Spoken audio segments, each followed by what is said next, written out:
going on, everyone? Welcome to a new episode of Mostly Wrong Opinions. I am Tyrone. That is Devin. Wait! Before we get into this space age type of film, hit that subscribe button right down there, all right?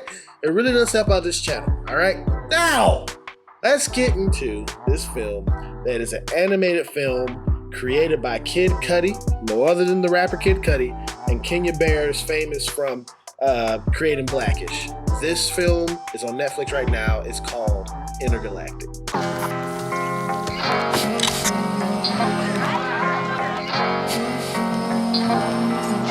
Intergalactic is a animated film, and two, it is a new album by Kid Cudi. Right. All right.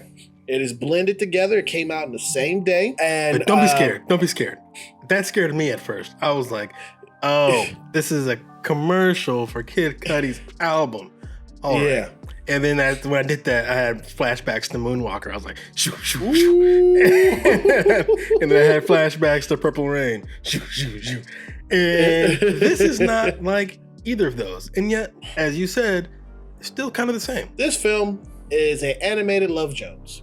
Yeah. And it's more like, it's like Love Jones meets Into the Spider-Verse. Better than this is like if that Blue Oyster shit met that Afghan Kush I had, and they had a baby, and then meanwhile, that crazy Northern Light stuff I had, and the super red espresso snowflake met and had a baby, and by some miracle, those two babies met and fucked. This would be the shit that they birthed. Wow. Yes. This is the product of baby fucking. Smell it. Oh, exactly. and that type of animation, I'm in love with. Yeah. Okay. One of the great things that came out of Into the Spider-Verse was animation left like the Pixar era of like animation, where things had to look like photorealistic or had like the big Pixar eyes, or the big, Pixar asses, all that stuff got left behind. And now we're kind of in this really cool, like impressionistic thing where things don't have to look realistic anymore. They can just look like whatever the minimum for they need to look like in that moment, right? And so things aren't photorealistic. They look like an animation. They look like a painting or a drawing, or maybe it's like spray painting or like a comic book panel. And this movie takes total advantage of that. And I think the animation style is awesome. And this animation style really helps these like smaller animation houses where they can't match that Pixar style anyway. They don't have that budget for that kind of thing, but they can do something really creative and interesting. And this movie has that in spades. Exactly. Now, this movie follows a young man by the name of Jabari, who's played by Kid Cudi. Kind of looks like him too, but just have a different type of hairstyle. Yep. And this guy just moved into his new apartment in New York City, Manhattan. Manhattan, which you live in New York, is dumb expensive, right? Crazy stupid, especially the area that he's in. Like, I'm like, as soon as he moves in, I'm like, oh, he rich. Okay, got you. All right, okay. This man has a good job. He has a character, which I forgot the name of his character. What was the name of his character? Oh, Mr. Rager, which also is the title of another Kid Cudi song. Yeah, Mr. Rager. And he gets his job at this comic book company because they want to make him a full-blown character in there, and they just paid him a lot of money to be able to do this. And it seems like his life is on track until his ex-girlfriend comes in the picture, and she's like, ooh. You got money now? You got money now? You live down the street from here? Yeah. See, she gave him that Nala eye look. Nala eye look. We all know the Nala eyes. It's like. Exactly. We know the Nala eyes. Can you feel the love tonight? And he's talking to his homeboys, played by Ty Dolla $ign and Timothy Chalamet. Timothy Chalamet is a really big fan of Kid Cudi. I saw some interviews, and he's like, he really like changed my life. So it's really cool for him to be in this film also. And they're just basically like, yo, leave that girl alone. She ain't nothing but bad news. I already broke up with her. You have this good job, in this big ass apartment, which looks freaking cool. Yeah, it's just cool. And it's just like, yo, concentrate on yourself. Which I was screaming at my television, like, yo, bro, concentrate on yourself. But he just like, nah, let's just go out for drinks. drinks led to another thing, and he talks to his neighbor, which is 10 times more interesting than his ex. Good God, she's a photographer, and she got some great music choices, by the way. What was the song they were playing? It was Drew Hill. Yeah, was that Drew Hill? Okay, pre-Thong Song Cisco was fire. Yeah, but never forget post-Thong Song Cisco. It's Drew Hill, boy, sleeping in my bed. Exactly. I was like, when's he gonna start humming? And then he sees old girl, and he's like, He started moving close to her and everything.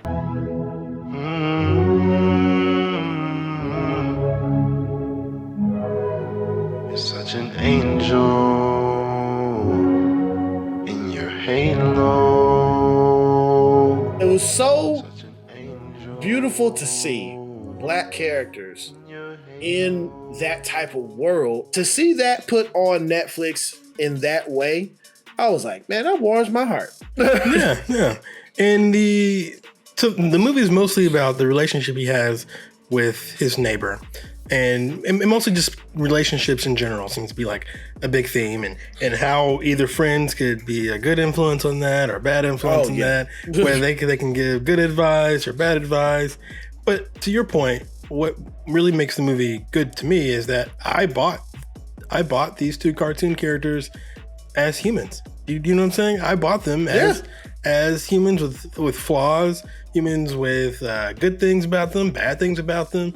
Like I felt myself getting kind of invested in this little love story. It grabs you with two things first before it hooks you with that story. First, of course, the animation. Animation is killer, and it starts off and it's really like surreal, and you're like, "What the heck is this?" And then it gets to be kind of grounded.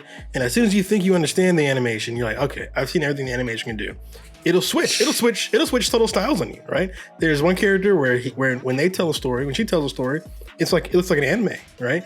There's another one where he tells a story and it's like stick figures. You know, the animation will switch and change, and when our main character Jabari gets into his groove, gets into his mind, it kind of turns into like this intergalactic thing going on in space where he's like floating all through and looks crazy and surreal. Because he is high. Yeah, there's a scene where he gets high. So that's the first thing that grabs you. And the second thing that grabs you is what I imagine Kid Cudi wants to grab you the most, and that's the music. Lonely man, baby.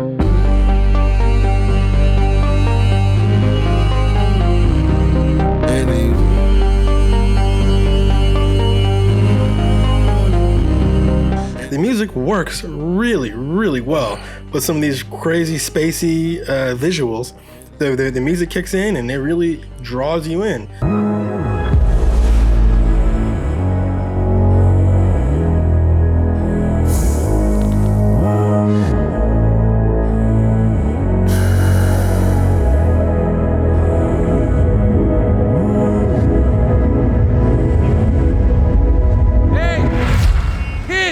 Kid Cudi's signature humming is on full display. He's like, you know, all of that is deep into the soundtrack.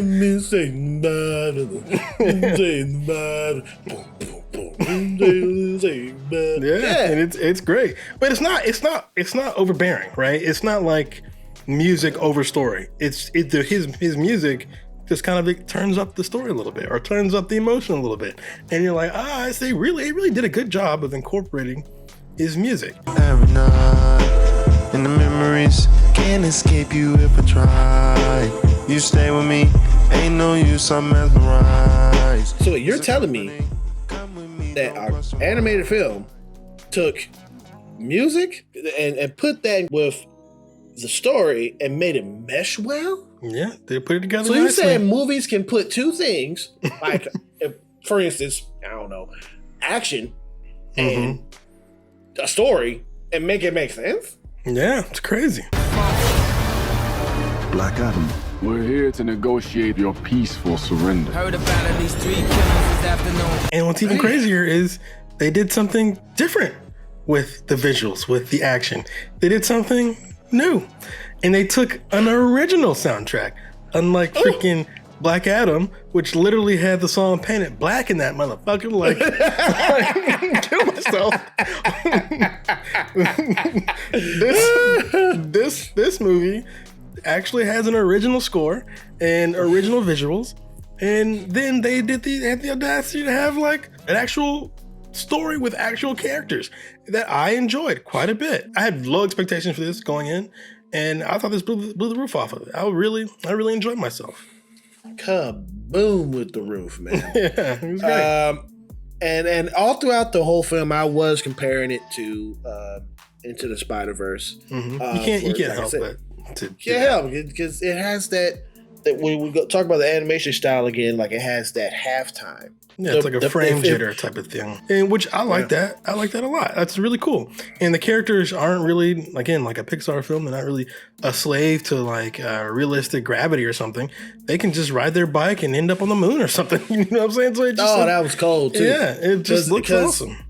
He would be so high and he'd be doing that, and then he would snap out of it, and the taxi almost tries to hit him and be like, yo! Yeah. Or they can step through an advertisement, you know? He saw like an ad on a bus stop, he just walk right through that motherfucker, you know? And it's like, oh, that's cool, you know? Or he'll look up at the sun and then his fingers will come down and you realize, oh, the sun is like the back of an album cover, and he lifts it out. And like the transitions are really cool, you know? There is this love triangle that happens with Kid Cudi, his name is Jabari, and his neighbor Meadow. There's a love triangle with the Kid Cudi's ex-girlfriend. And Carmen. Mm-hmm. And I thought for sure the movie was going to make Carmen into like a villain, right? The angry black lady who's like, I can't believe you don't want to be with me. But in the end, she was just kind of hurt, you know? She was like, oh, you moved on? And I was like, oh, that's kind of sad, you know? And which made me think as the movie was going on, I'm like, who's the villain? Like, there really wasn't a villain per se. I'll tell you who that villain was. That villain was the audacity of her to put his dang sweater on and send that dang picture through his phone. Why you send the pictures like that?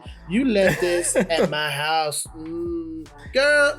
But even if she didn't know, he specifically told her, I don't have time for no relationship right now. I just want to be focusing on my work. By the way, did you notice his sweater said closure on it? Mm-hmm. Of course, yep. And that then was when cool. And then when he finally was very explicit, like, we are broken up, even though that hurt Carmen, right? It gave her some closure, right? It allowed her to move on with her life, allowed him to move on with his life.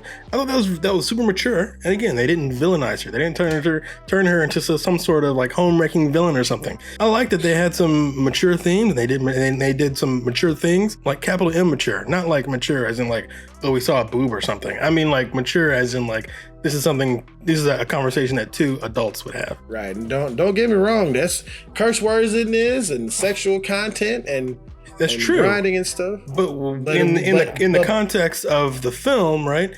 A lot of that comes off as childish almost, right? It does. But I was like, yo, this communication should have happened beforehand. You know, mistakes have been made, but at least, you know, he's owning up to the mistakes. Mm-hmm. So it's a good story, but it's not a perfect story, right?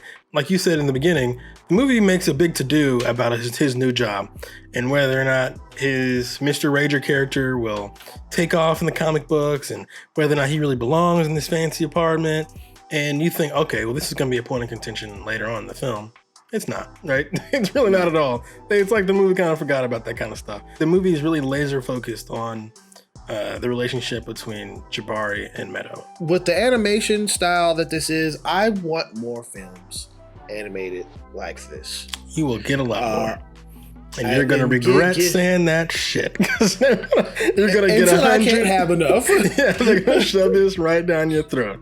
But right now, I've actually been thinking like I want to go back to 2D too, but we already had this discussion that to kids, if you're making a 2D, because animation kind of belongs to the youth and children. Here in the United States it does, yeah. Here in the United States, yeah. So it's not going to make any money because they think it's boring. Or they think it looks old. Yeah. Yeah. But I missed that. But with this animation combined with the story and how down to earth that it was, it reminds me of Love Jones, but it's just, I don't know. I felt I felt so warm seeing two black characters on the screen, man, doing this, dog. Yeah. So, yeah, well, but I do have to notch it down a little bit for not being cohesive about his work world. But I do understand that this is a love story. But in the synopsis of the film, they were saying that he's trying to balance his work with his love, Right. With his love life. But it really wasn't that much balance within the work world. Right. So, and same with I'm gonna Meadow. have to- Meadow too. You kind of hint that maybe her photography might be slacking off because of her relationship with Jabari. But no, it all works out just great for her too. So, like you said, Yeah. it's not a balance. Exactly. But I'm gonna give this film an A, man. No matter what, I'm giving it an A, boy. That's awesome, man. Hey. Yeah, I like this movie quite a bit, and I'm giving this one a B+. I loved it a lot. And one of the you talking about the animation, one of the things I really liked about the animation, like I said, is that it looks like Into the Spider-Verse, but not quite, right? So maybe, hopefully, moving forward, we don't just get a bunch of copycats of this. Maybe we can get some new types of animation, some new visuals. That's what I'm really hoping for, and it feels like that might be where we're going. And that makes me hopeful, right? That makes me like smile. I'm like, good. Animation is moving in the right direction. And so this movie, like you said, I like that it was two black characters who weren't like, I'm blacker than black, blacker than the black, you know, CB4. Yeah, nothing like that. And they're not like, oh, my blackness is such a burden. The world is burden. No, it's just like they do get some casual racism, but you know they hear it so often that they just kind of roll their eyes at it. You know, it's not like a big focus. They have other things going on in their life other than just being black. You know what I mean? And so that kind of stuff, like to your point, I like that a lot. So I like the music. I like Kid Cudi's humming and moaning. I like the animation style. So this was quite refreshing, especially since I had low expectations for it. This really blew it off.